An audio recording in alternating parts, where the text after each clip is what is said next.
நேரம் இந்த ஜெப தியானமே.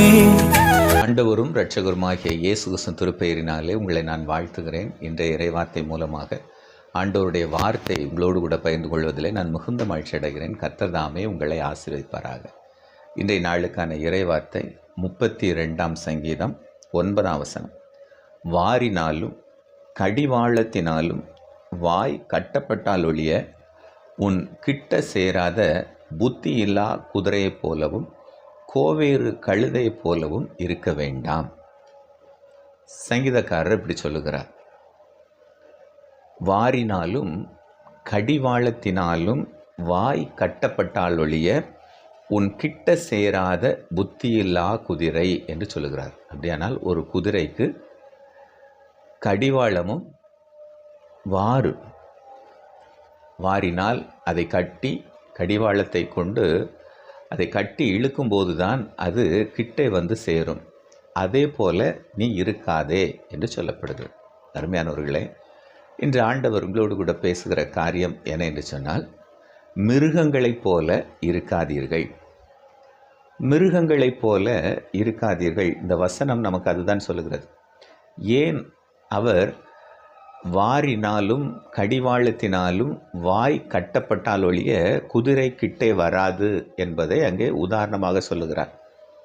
அப்படியானால் குதிரையானது வாய் கட்டப்பட்டால் தான், கட்டி இழுத்தால் தான் அது கிட்டே வரும், இல்லைன்னா தானே வராது.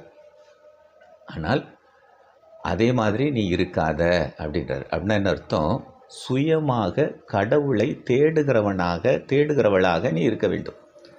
நீனாக சுயமாக தேவனை தேட வேண்டும்.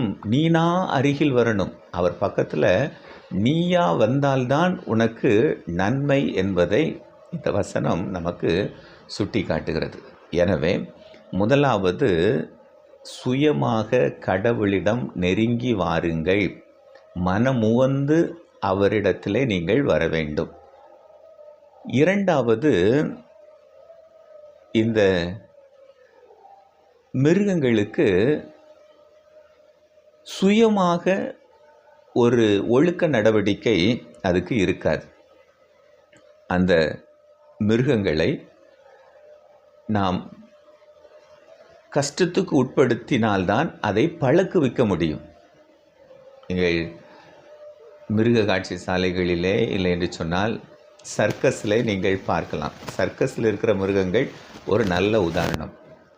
அந்த மிருகங்களை ஒரு ஒழுங்கு நடவடிக்கைக்கு அதை பழக்குவிப்பார்கள். நிறைய கஷ்டத்துக்கு உட்படுத்தி அதை பழக்குவிப்பார்கள். ஆனால் வேதம் சொல்லுகிறது, நீ சுயமாக ஒழுக்க நடவடிக்கையை கடைபிடிக்க வேண்டும். உன்னை கஷ்டப்படுத்தி ஒழுக்க நடவடிக்கை நீ கடைபிடிக்கக்கூடாது. விலங்குகளைப் போல இருக்காத. விலங்குகளைத்தான் என்ன செய்ய வேண்டும்?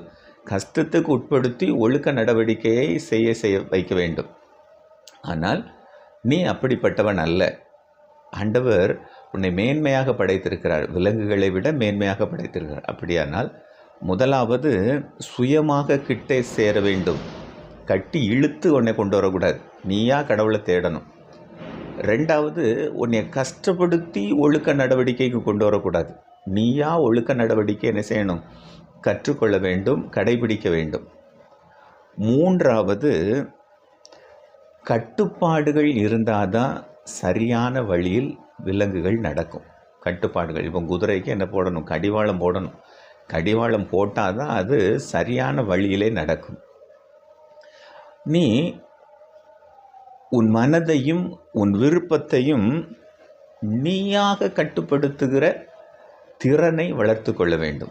உன் மனதையும் உன் விருப்பத்தையும் நீயாக கட்டுப்படுத்துகிற திறன், அப்படின்னா சுய கட்டுப்பாடு உனக்கு இருக்கணும். முதல்ல சுயமாக தேடி வரணும். ரெண்டாவது, சுயமாக நீ ஒழுக்க நடவடிக்கையில் இருக்கணும். மூணாவது, சுயமான கட்டுப்பாடு இருக்க வேண்டும். இந்த 3 காரியங்களையும் இந்த பகுதி நமக்கு கற்றுத்தருகிறார். அதனால்தான் அங்கே ஆசிரியர் சொல்லுகிறார், வாரினாலும் கடிவாளத்தினாலும் வாய் கட்டப்பட்டாலொழிய உன் கிட்ட சேராத புத்தி இல்லாத குதிரையைப் போலவும் அடுத்து இன்னொரு காரியத்தை சொல்லுகிறார், கோவேறு கழுதை போலும் என்ன செய்ய வேண்டாமாம், இருக்க வேண்டாம். அப்படின்னா மிருகங்களைப் போல நீ இருக்காத, நீ மனுஷன் எப்படி இருக்கணும், சுயமாகவே எல்லாவற்றையும் செய்கிறவனாக இருக்க வேண்டும்.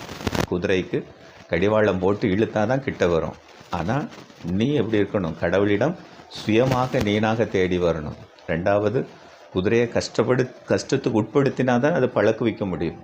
ஆனால் நீ தானாக நல்ல பழக்கங்களை என்ன செய்து கொள்ள வேண்டும், பழகி கொள்ள வேண்டும். ஒழுக்க நடவடிக்கைகள், நல்ல பழக்க வழக்கங்களை நீ பழகி கொள்ள வேண்டும். மூணாவது, கட்டுப்பாடு. உன் மனதை, உன் விருப்பத்தை நீ கட்டுப்படுத்துகிற திறனை வளர்த்து கொள்ள வேண்டும். இந்த 3 காரியங்களையும் உங்களுக்குள்ளே வளர்த்து கொள்ளுங்கள். கர்த்தர் உங்களை ஆசீர்வதிப்பாராக. ஆமென்.